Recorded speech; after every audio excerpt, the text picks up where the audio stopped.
Olá pessoal, tudo bem com vocês? Minhas saudações e cumprimentos a todos e a todas que estão aqui no canal de Direito Tributário. Mais uma vez aqui o professor Lucas, continuando a nossa caminhada aí de estudos sobre as espécies tributárias com base nas competências dos entes federados. Nós começamos a estudar os impostos estaduais. Na última aula nós vimos sobre o ITCMD, que é o Imposto sobre a Transmissão, Causa-Mortes e Doações. E hoje nós vamos falar de uma segunda espécie de imposto estadual, previsto no artigo 155, inciso 2, que é o famoso e conhecido ICMS, o Imposto sobre a Circulação de Mercadorias e Serviços. Já adiantando que é a principal fonte de renda dos Estados-membros e também o Distrito Federal, por competência acumulativa, também cobra o ICMS das atividades que ocorrem dentro de sua jurisdição. Pessoal, para quem está acompanhando as aulas, sugiro que acompanhem na ordem, né, como a gente está vendo. A gente está analisando cada um dos artigos. Nós vimos os artigos sobre os impostos federais, estamos no artigo 155, que são os impostos estaduais. Além dessa aula, nós vamos ter sobre o IPVA e depois nós vamos ver os impostos municipais. Mas para quem está perdido, para quem é novo no canal, está recém conhecendo, por favor, curtam o vídeo, compartilhem com seus colegas, acessem o meu canal aqui do YouTube, se inscrevam e também sempre recomendo que vocês acessem o meu site pessoal, Prof. Lucas Direito Tributário, tudo junto, minúsculo mesmo, proflucasdireitotributário.com.br. Lá estão todas as minhas redes sociais, os meus contatos, inclusive o meu e-mail que vocês podem encaminhar suas dúvidas. Mas se vocês quiserem mandar aqui nos comentários, fiquem à vontade, estou à disposição de vocês.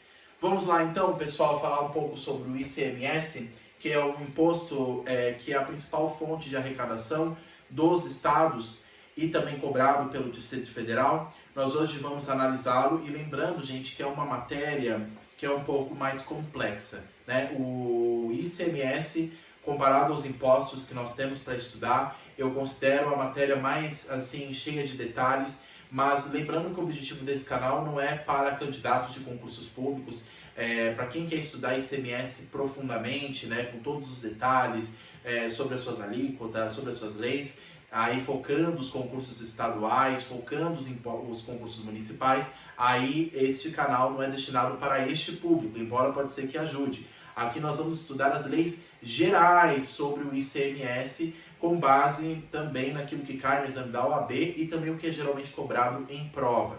Geralmente eles cobram os aspectos gerais, as normas federais a respeito sobre o ICMS, porque cada estado tem a sua regra específica de ICMS, sua alíquota, sua base de cálculo. Aqui nós vamos estudar os aspectos gerais, básicos, com base na Constituição, que são adotados em todo o país para o ICMS. Mas lembrando que esta aula, ela pode ajudar, mas só que na verdade o foco não é para tratar de todos os detalhes do ICMS, porque senão eu teria que pegar a lei, por exemplo, do estado de São Paulo, ver com vocês como é que é a alíquota.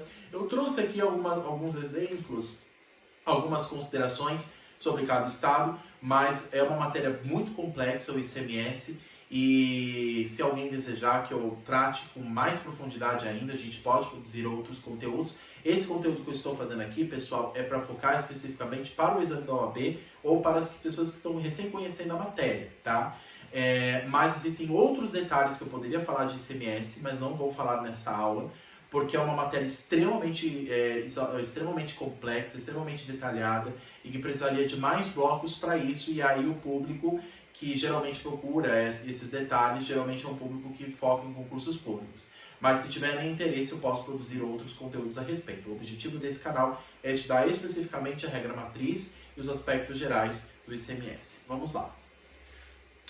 Pessoal, quando a gente fala sobre o ICMS, a gente tem que tomar como base a sua nomenclatura oficial. ICMS, na verdade, é um nome, vamos dizer assim, abreviado, que nem a gente falar IOF. IOF não é o nome oficial do imposto, né? Quando a gente estudou o IOF. Existem impostos, por terem um nome muito grande, eles não são colocados todas as siglas, eles abreviam. Então, ICMS a gente considera como imposto sobre a circulação de mercadorias e serviços, mas na verdade ele tem um nome mais complexo que isso, que é previsto aqui no inciso 2. Que é o imposto sobre operações relativas à circulação de mercadorias e sobre prestações de serviço de transporte interestadual e intermunicipal de comunicação, ainda que as operações e as prestações se iniciem no exterior. Então, é um nome bem mais complexo, mas a gente abrevia como ICMS, que é Circulação de Mercadorias e Serviços. Mas aqui está previsto como imposto sobre operações relativas à circulação de mercadorias e sobre prestação de serviços. Mas não é de qualquer serviço, tá, gente? A gente já vai comentar sobre isso.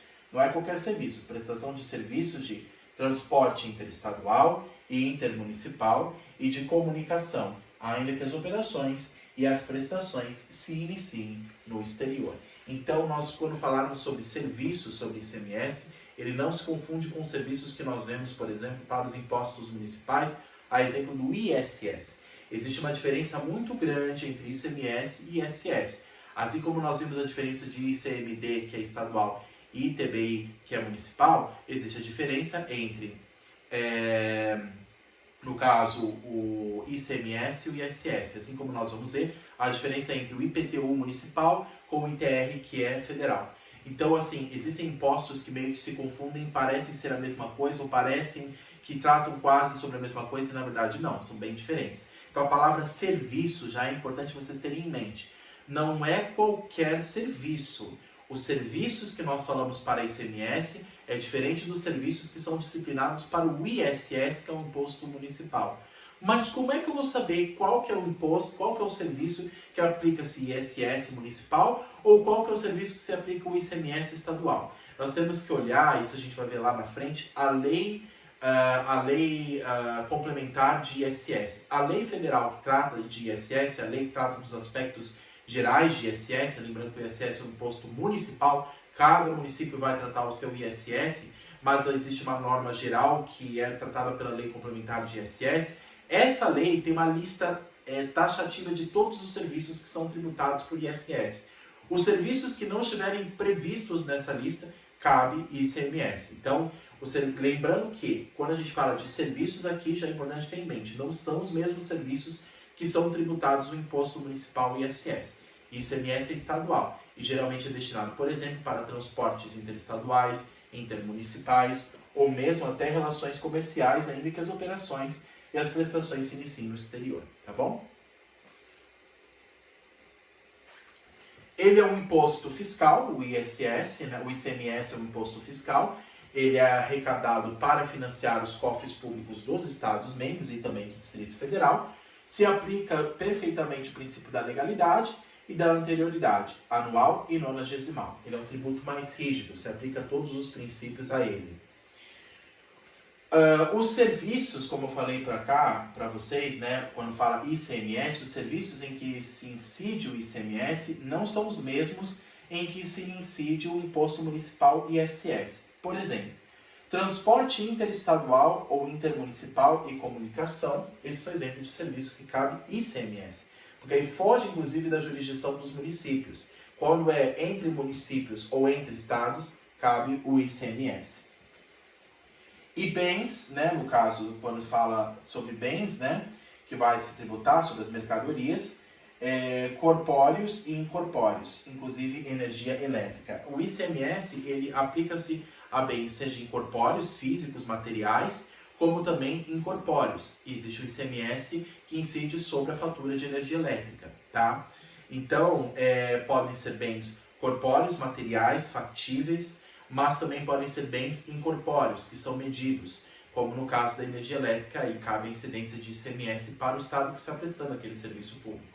Aqui em São Paulo, por exemplo, nós temos a empresa, tínhamos a Eletropaulo, agora é empresa, inclusive uma empresa estrangeira, a Enel, né, que é uma empresa de capital estrangeiro, se não me engano italiano, uma empresa que presta serviço de energia elétrica aqui em São Paulo, no estado de São Paulo. Então, na fatura, quando vocês receberem a fatura dessa empresa de prestadora de serviço de energia elétrica, de fornecimento de energia elétrica, ali ela vai ter destacado a alíquota de ICMS que se aplica à prestação desse serviço.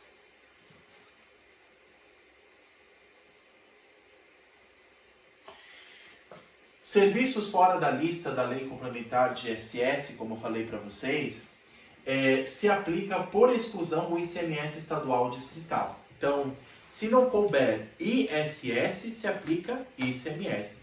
Embora no caso do Distrito Federal ele pode cobrar tanto ISS quanto ICMS. Para o Distrito Federal, que é o único ente federado que tem essa competência acumulativa, Estado e município, ele pode cobrar um ou outro, mas caberá por lei fazer a distinção de um e o outro, como será arrecadado.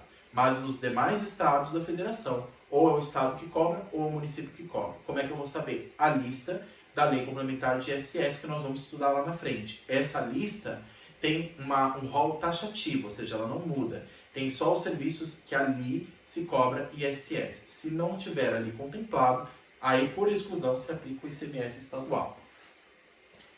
Pode-se aplicar o princípio da seletividade em alguns casos. E é importante dizer isso. O que é o princípio da seletividade? Alguém lembra disso? Quando a gente estudou IPI, lembra do IPI, que é um imposto federal, inclusive extrafiscal? O IPI, que é um imposto sobre produtos industrializados, que muitas vezes nas operações caminha junto com o ICMS, nós vamos ver que ambos eles são plurifásicos, né? Incidem em várias etapas da produção.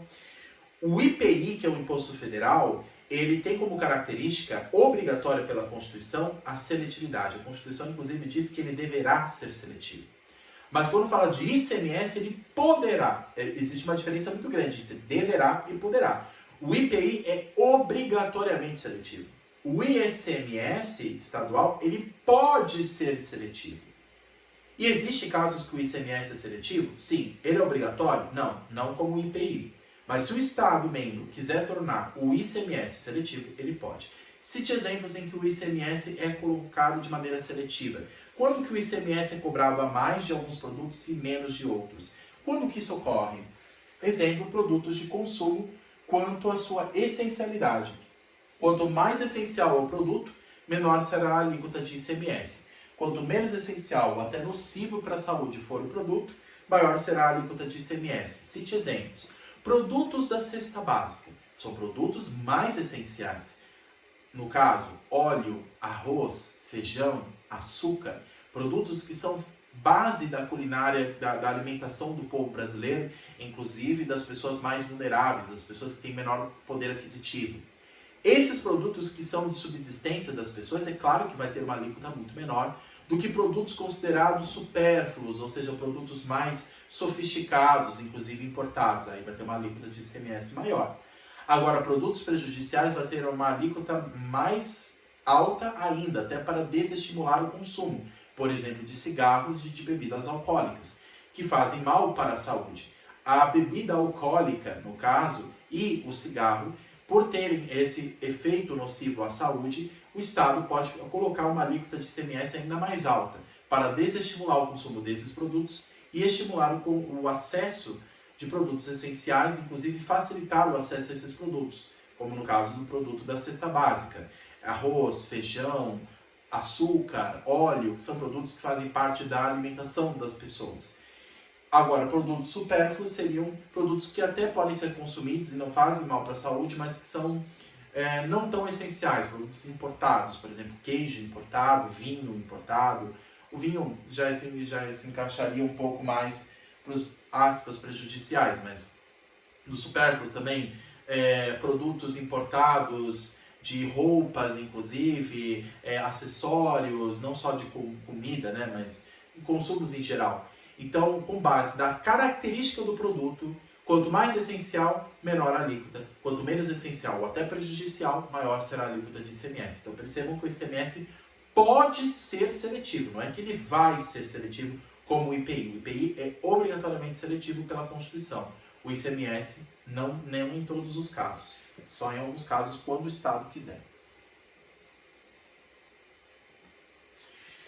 O ICMS, assim como o IPI, é um tributo plurifásico, isso eu comentei com vocês, ou seja, cobrado nas diferentes etapas de produção.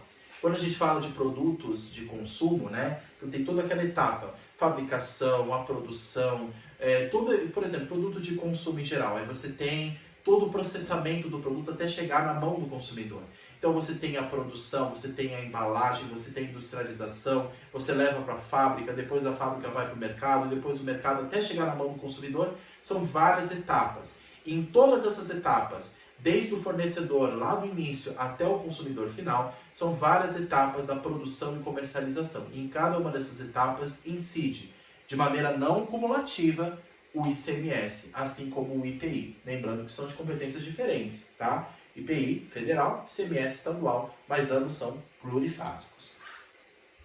O ICMS possui uma alíquota não cumulativa, como eu falei para vocês, com base no artigo 155, parágrafo 2º, inciso 1 da Constituição.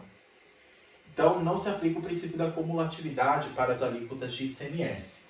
E é importante dizer o seguinte, também com base no parágrafo 2º, inciso 4. Resolução do Senado Federal, de iniciativa do Presidente da República ou de 1/3 dos senadores, aprovada pela maioria absoluta dos seus membros, estabelecerá as alíquotas aplicáveis às operações e prestações interestaduais e de exportação. Lembrando que o Senado Federal, assim como em matéria de ITCMD, os impostos estaduais, como o ICMS, nós vamos ver também no caso do IPVA, o Senado Federal tem uma importante atuação. Por quê? Porque lembra que a Casa Legislativa do Congresso Nacional que representa os interesses dos Estados membros e do Distrito Federal.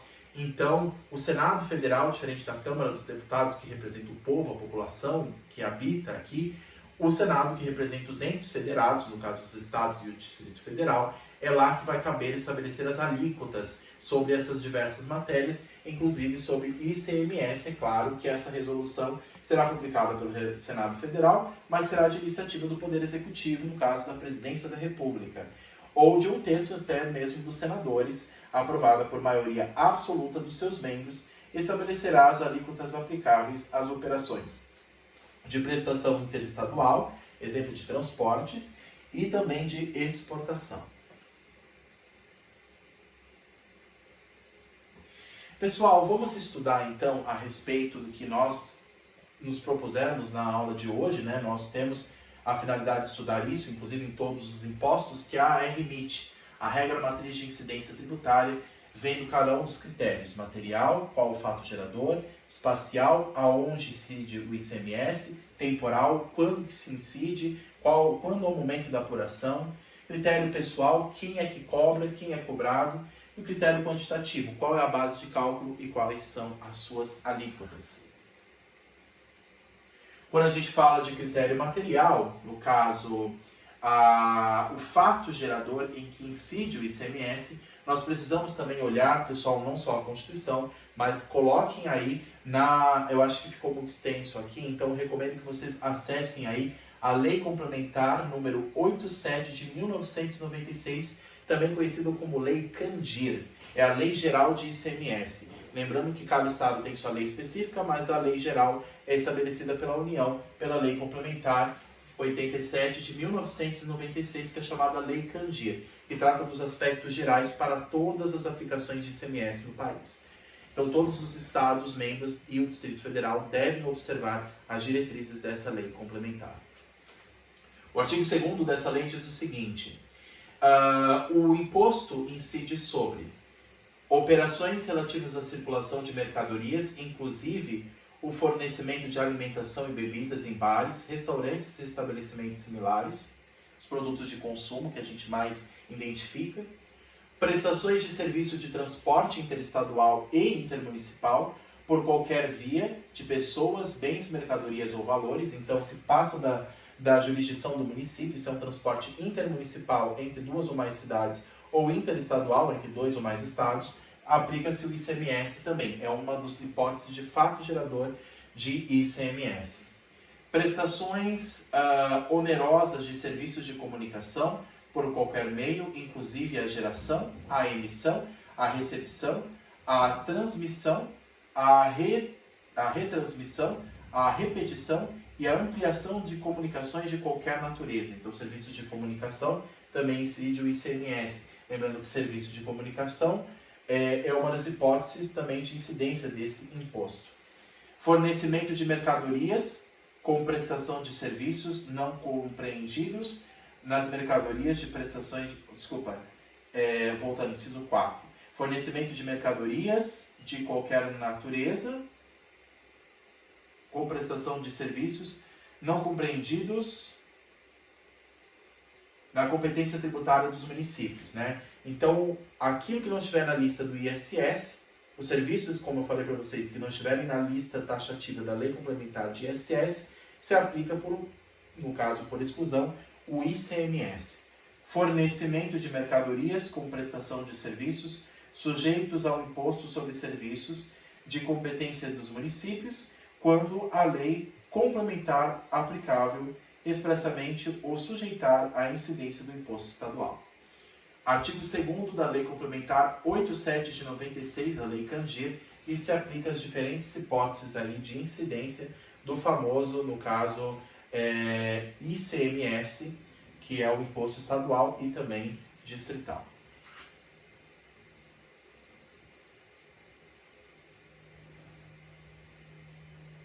Vamos lá, pessoal. Tem um probleminha aqui no computador. Vamos lá.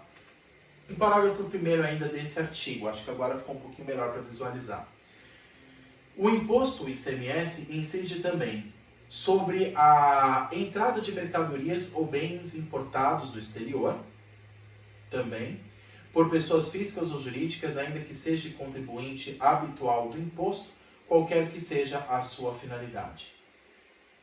Ele também vai incidir sobre serviços prestados no exterior ou cuja prestação se tenha iniciado no exterior, sobre a entrada no território do Estado destinatário de petróleo, inclusive lubrificantes e combustíveis líquidos e gasosos dele e derivados, e de energia elétrica, como falei para vocês, que é um bem corpóreo, quando não destinados à comercialização ou à industrialização, decorrentes de operações interestaduais, cabendo o imposto ao Estado onde estiver localizado o adquirente. Então, o adquirente, o Estado onde eu estiver, é ali que vai ser a competência para se cobrar o ICMS, mesmo que a energia elétrica ela venha de um outro Estado ou seja produzida em um outro Estado. Por exemplo, energia elétrica que São Paulo recebe. Muito da fonte elétrica que nós recebemos aqui no estado vem da usina hidrelétrica de Itaipu, que não fica em São Paulo, fica entre o Paraná e o Paraguai, né? Então, não deveria o estado do Paraná cobrar o ICMS? Não, porque onde estiver o adquirente, é lá que vai se cobrar o ICMS. Então, se eu moro no estado de São Paulo, o ICMS que vai ser cobrado de mim vai ser o ICMS do estado de São Paulo, e não necessariamente da onde está localizado o fornecedor, mas sim onde está o adquirente. E não só em caso de energia elétrica, que é um bem corpóreo, mas também nos casos de lubrificantes, de petróleo, também tem a aplicação da incidência de ICMS, né? Então, sobre a entrada no território do Estado, destinatário, então, aonde entrou o petróleo, o lubrificante, a gasolina, o diesel, se entrou naquele Estado, a aplicação de ICMS desse serviço, né, desse produto, que vai ser aplicado, vai ser do estado onde está se destinando. Então, você está saindo do estado da Bahia, chegando em São Paulo, no caso, o ICMS a ser cobrado será o estado de São Paulo. Tudo bem? Tudo também parágrafo 1º do artigo 2º da Lei Candir. Tá, a gente falou das hipóteses de incidência, que é o fato gerador do ICMS, critério material. Agora, qual o critério espacial? Basicamente, território do Estado ou do Distrito Federal. Artigo 11 da Lei Candir. Se a competência é estadual ou distrital, caberá ao território deles se aplicar ao ICMS.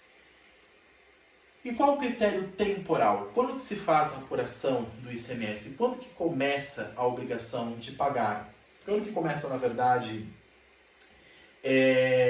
a relação tributária para se cobrar o ICMS? Qual é o critério temporal?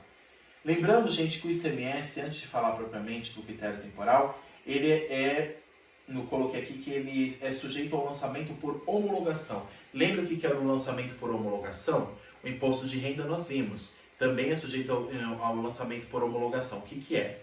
O que é isso, no caso? Quando eu faço a declaração de ICMS, o fornecedor, quando faz a declaração de ICMS para o Estado competente, ele presta todas as informações e faz um cálculo para que, com base nessas informações, ele consiga fazer este cálculo de quanto que ele deve de ICMS, e aí ele faz o pagamento da guia e entrega para o Estado competente, ou para o Distrito Federal.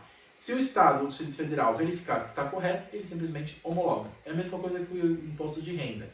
Eu que faço tudo, o Estado só verifica se está certo, se estiver, ele homologa, carimba e está tudo certo. Esse é o lançamento por homologação. E o ICMS, todo aquele que presta serviços de circulação de mercadoria e serviço vai ter que declarar ICMS para o Estado ou o Distrito Federal competente. Só que ele é sujeito ao lançamento por homologação, só depois que vai ser, no caso, aprovado essa declaração de ICMS. A data de entrada da mercadoria do estabelecimento vai ser o critério temporal. Qual que é o critério temporal de ICMS? A data de entrada da mercadoria do estabelecimento do destinatário ou o desembaraço da mercadoria no caso de importação. Então, pessoal, a data de entrada da mercadoria, quando a mercadoria entra no estado de São Paulo, é nessa data que começa a se apurar, que começa a se incidir o ICMS. No caso da mercadoria no estabelecimento do destinatário ou no caso do desembaraço da mercadoria. Lembra que se for uma mercadoria estrangeira, o desembaraço, lembra que a gente estudou, é um ato administrativo que permite a entrada da mercadoria em território nacional. Então, a partir dessa data registrada, quando a mercadoria estrangeira chega em território nacional, o registro dessa data, quando ela chegou aqui, é que vai se incidir o ICMS sobre a mercadoria ou sobre o serviço prestado. E quais são os demais critérios? Qual que é o critério pessoal? Fica fácil. Sujeito ativo vai ser o Estado ou o Distrito Federal. Se é um imposto de competência estadual ou distrital, caberá ao ente competente fazê-lo, essa cobrança e arrecadação. Lembrando que a competência dos estados e do Distrito Federal, isso não vai mudar. Mas a capacidade tributária ativa pode ser delegada. Pode acontecer do Estado delegar a um outro ente federado, por exemplo, aos municípios, a competência de arrecadar ICMS em nome dele? Pode. Ele não está delegando a competência de legislar sobre ICMS, mas apenas de fazer a arrecadação desse tributo. E no caso, ele pode delegar essa possibilidade de arrecadar para os municípios. Só que o município depois tem que fazer o repasse do valor arrecadado para o Estado, porque nós sabemos que é de competência estadual e não municipal. Mas o Estado pode fazer, para tentar facilitar a vida dele, delegar a capacidade tributária ativa, não a competência tributária, e sim a capacidade tributária ativa de cobrar esse imposto para os outros entes federados. Ele pode fazer isso? Pode. Existe essa possibilidade. O sujeito passivo, quem é que vai pagar, no caso? Quem é que é obrigado a pagar ICMS? O importador, o destinatário do serviço, adquirente em licitações do produto, o adquirente de lubrificantes e de combustíveis, com base no artigo 4º da Lei Candir. Podem ser pessoas físicas ou pessoas jurídicas. Então, o artigo 4º da Lei Candir, que é essa lei complementar que estamos estudando, ela diz quem pode ser o contribuinte, quem será o sujeito passivo, quem vai ser obrigado não só a pagar a obrigação de ICMS, mas também a prestar as informações aos estados e ao Distrito Federal. Caberá, no caso, ao adquirente da licitação, o produto adquirido do Estado, o importador, o destinatário do serviço, o adquirente de lubrificantes e combustíveis. Tudo isso está no artigo 4º da Lei Candir. Quem que vai ser obrigado a prestar as obrigações do ICMS, acessórias e principais. Critério quantitativo, base de cálculo vezes a alíquota. As alíquotas, gente, podem variar, a depender da operação, se forem interestaduais, intermunicipais ou até internacionais. Então, para cada tipo de operação e para cada tipo de produto também, existe uma alíquota diferenciada. A alíquota é variável do ICMS. Caberá ao Senado Federal, mediante resolução, estabelecer um limite. Então, é o Senado que vai estabelecer apenas um limite. Mas, com base nesse limite, caberá a cada Estado federado estabelecer a alíquota de ICMS. Por isso que eu falei que é um imposto complexo, porque cada Estado tem uma regra específica. E com base na lei geral que estamos estudando, a Lei Candir, o artigo 8º diz o seguinte, com base no critério quantitativo do ICMS.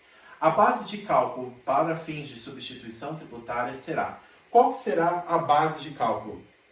Em que incidirá o ICMS? Em que vai incidir o ICMS? Por exemplo, em relação às operações ou prestações antecedentes ou concomitantes, o valor da operação ou prestação praticado pelo contribuinte substituído, no caso. No caso de substituição tributária, o que é substituição tributária?